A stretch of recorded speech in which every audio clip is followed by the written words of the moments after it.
Comme Surat Al-Kahf, tu sais la sourate de la caverne. Surat Al-Kahf, on l'appelle Surat Al-Kahf, qui est une sourate Mekkiya, qui est mécoise. Pourquoi mécoise, cette sourate? Parce que dans cette sourate, tu as beaucoup de rappels. Quand on fait de quoi? De l'au-delà, des épreuves de la richesse. Tu sais, les deux personnes avec leurs deux jardins, dont l'un était pauvre et l'autre était ingrat et riche. Mais Allah, du jour au lendemain, comme cela, il fait tomber un châtiment sur son jardin pour qu'il résonne.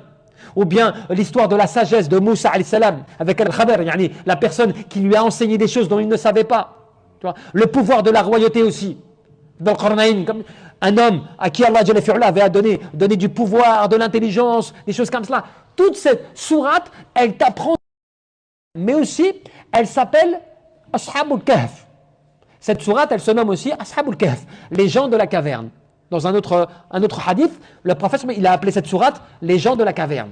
Pourquoi? Parce qu'en fait, un des grands récits de cette sourate, qui est les gens de la caverne, elle te rappelle à l'essentiel. C'est-à-dire des jeunes dévoués à Allah subhanahu wa ta'ala, se retrouvant dans une qu'ils ne voulaient pas accepter quant au fait de s'adonner à une adoration autre qu'Allah subhanahu wa ta'ala, et pour cela ils s'isolent pour Allah, ils s'éloignent du mal afin de se protéger et protéger leur foi, et Allah les a secourus, les a aidés et ainsi les a endormis pendant plus de 300 années pour que cela soit un rappel de la résurrection aussi.